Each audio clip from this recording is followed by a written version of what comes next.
Welcome back. The spate of mob lynchings continues in the country. 2 people were beaten to death in Jharkhand over fears of cattle theft yesterday. The police there have arrested 4 people for the murder. Now today there's a report of a person being lynched to death in Bengal. Again, this time over allegations that he was a child lifter. What really leaves people to become part of a lynching mob? Take a look at tonight's Get Real India report.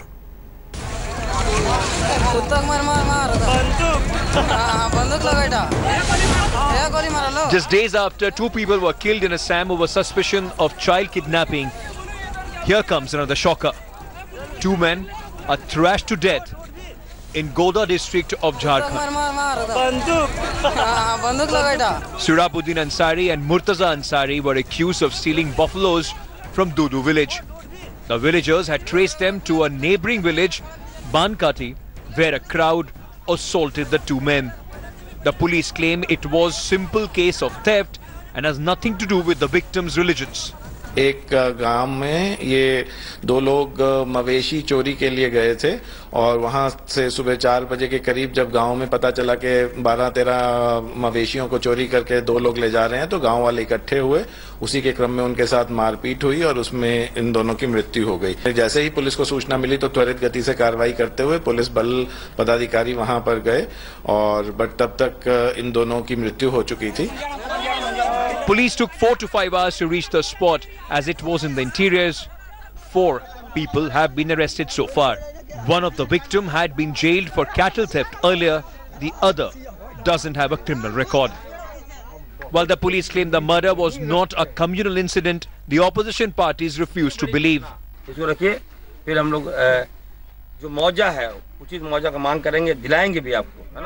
Congress MLA Irfan Ansari and local leader K.N. Jha visited the family of the victims. They handed over 5,000 rupees to the family, also accusing the police of a cover-up. इस तरह का जो माहौल create किया गया, कहा गया कि चोर है, ये चोर नहीं है। साइकिल में चोरी नहीं कर सकता है कोई। 11 भैंस साइकिल में कैसे चोरी करेगा? इसलिए इसमें कहीं न कहीं साजिश है और बहुत बड़ा साजिश है। Jharkhand has witnessed several incidents of lynching of late. A fast-track court had recently convicted 11 people, including a BJP leader, for killing a person for allegedly carrying beef.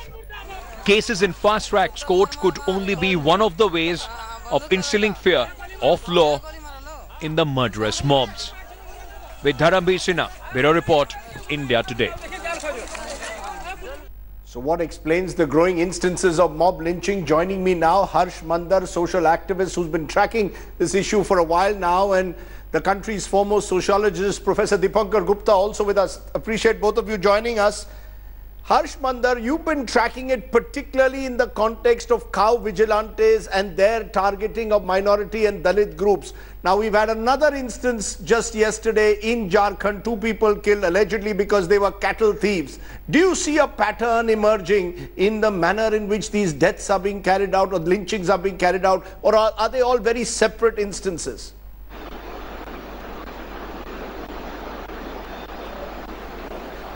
No, there's very much a pattern. Rajdeep, it's happening all across the country. I've now visited with this Karwan-e-Mohabbat that we have taken out. I visited 10 states, and I find a chillingly similar pattern. 3 or 4 things. One is that there's a kind of a permissive environment for acting out on hate, and that's why I call this a period of command hate. And the India Spend data shows that after 2010, 97% of these instances have happened after 2014, cow-related lynching, and 86% of people killed are Muslim and 8% are Dalit. And so this is really, that is one part of the targeting. The other is that I find a huge cruelty in the way that people are killed. So, in Assam, these 2 boys, again, it was again cow thieves. 2 boys go out, when their bodies come back, their ears are cut off, their eyes are gouged out. In Bengal, 3 boys again, during the last Ramzan period, again called out as cow thieves, lynched. Their genitals were smashed with stones. I mean, there's a certain cruelty with which the crowd is doing this, and that I find is the second part of the pattern. A third part is the videotaping of this lynching, and the videotaping. That almost every instance you find, and it's the perpetrators who videotape. So which means that they regard this to be an act of great masculine valor. Second is that they're sure they're not going to be punished because their faces are recorded by themselves. And the third is that it's a message to that community about what their position is. So you're groveling, begging for your life, right? And that is a social message that they're trying to give. So that's the third, and just one more. The last thing in the pattern is the fact that the police, almost in every case of cow lynching, actually registers cases against the victim rather than the accused. And so the victim is not only killed, but their family members, they are treated and stigmatized as people who are criminals. And if anyone else was injured and survives, it has to then, like Pehlu Khan's son and nephew, then they are running around trying to protect themselves against legal actions. These are the patterns that I see. You're seeing these patterns, of course, this particular instance occurring in tribal areas of Jharkhand, Karbi Anglong, also among tribal groups. Now, that is another pattern that some are seeing, but Professor Gupta, the pattern also that the NCRB data of 2018 suggests, in many cases, these lynchings have been fed by rumor, innuendo, spread through social media at times, through WhatsApp, and this is creating, in a sense, another challenge, in a sense, for security agencies who can't track rumors being spread on WhatsApp. And in many instances, those who have been lynched have been accused of being child lifters. If in 2017 it was cow vigilantes, and in Jharkhand yesterday, in other instances this year, it's been child lifters who've been targeted based on rumors. What explains this use of rumors and the violence that Harsh Mander speaks of, the violent response, and even videotaping it, almost as if they're getting vicarious pleasure out of it?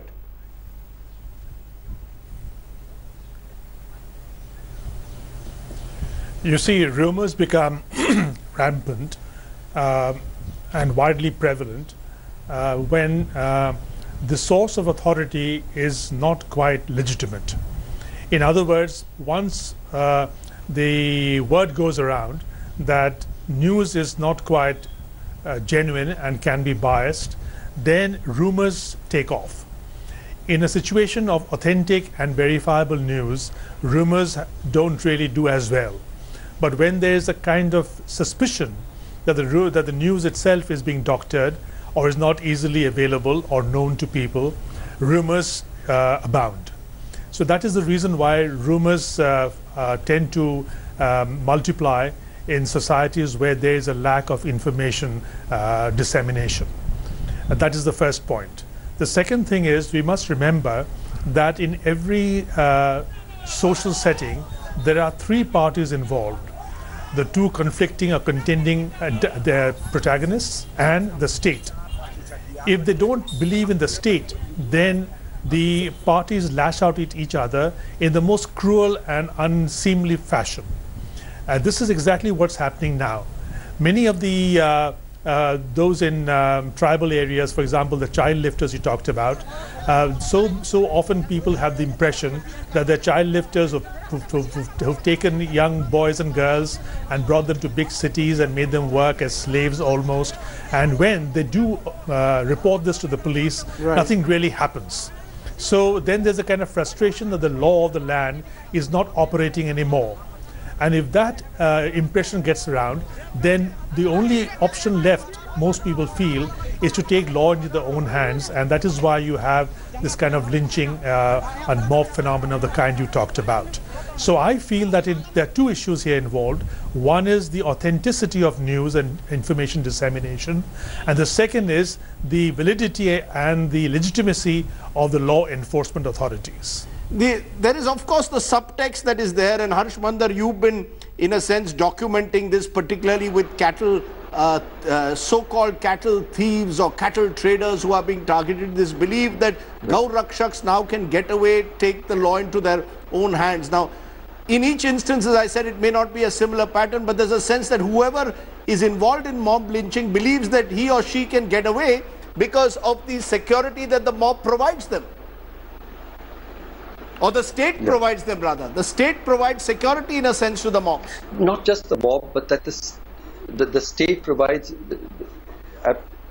And that's why I reflect on this period as when we look back on it. It's a period I describe of command hate, because this is hate that is legitimized, from the top.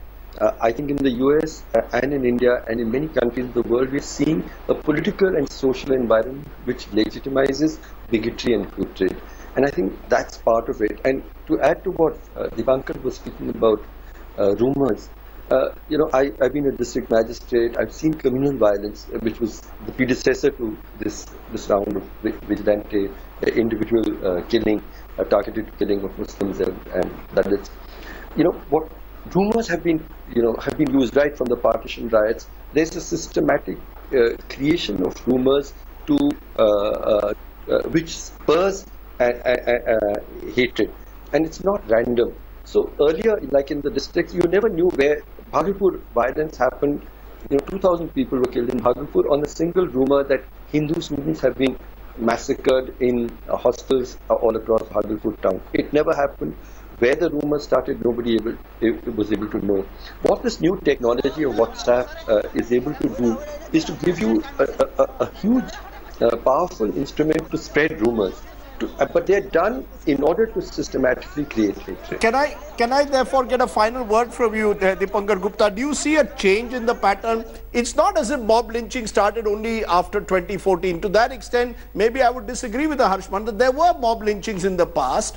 They now, though, seem to be more directly linked to, in many instances, cattle trade.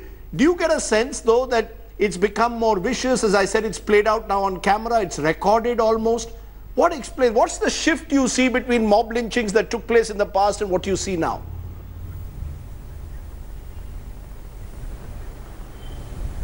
I think it has become more vicious. It's also true that with the internet and social media, information is now being relayed much more rapidly than ever before. But as you said quite correctly, mob lynching is a general phenomenon that we should address and not be too obsessed with the present. It is true that for a long time, mob lynchings have been prevalent in the country under one pretext or the other. It may be child lifting, it could be cattle lifting. I remember the issue that came up in Jharkhand about 20 years back. That's right. When some scheduled caste boys were beaten to death because they were suspected of skinning a live cow. So these things have been happening for a long time. And if you look at vigilantism across the world and the role of rumor, you'll find these two things really operating. Number one, the fact that people don't trust legitimate sources of news. Number two, they're not very sure about the legitimate authority of the state. You might, just as a diversion, I might tell you that when Indo-Pak wars used to happen in the past, rumors were all over the place. There's a spy in your backyard, there's a spy across the wall, etc., etc. But when the Kargil war happened, the news was very freely available to most people, and there was hardly any rumor during that period about spies in your backyard or spies hiding in the bush. So I think it is very important that we have legitimate and fully rounded news, which is very difficult, by the way, given the size and diversity of the country, and B, most importantly, the legitimacy of the law enforcement authorities. It is not that law enforcement authorities are sponsoring vigilantism. They may well do, and but what is at the base of it all and this is hatred the fact for that the other, inactive and they're inefficient, and this is what subtext is, the hatred for the other. Somewhere there seems to be the subtext also of hatred for the other. The subtext is this. Of course, the subtext is hatred for the other, but the fact of the matter is that all hatred for the other doesn't end up in bludgeoning someone to death. Sure. For that to happen, certain other things must also fall in place. Okay, point taken. I think, gentlemen, let's leave it there. Clearly, what's happened in Jharkhand, what's happened in Karbi Anglong this week should be a wake-up call to all of us. We are supposed to be living in 21st century, but every such mob lynching shames us all as Indians above all else. Harsh Mander, Dipankar Gupta, appreciate your joining us. Thank you very much. Troubling thoughts. Take a pause and think about them. WhatsApp messages in this country today can sometimes lead to mob lynchings over lies and rumors. Let's take a break. Thanks for watching the video. For more such news and updates, please like, share and subscribe to India Today. Also check out our other great videos from our channel. We know you would love to.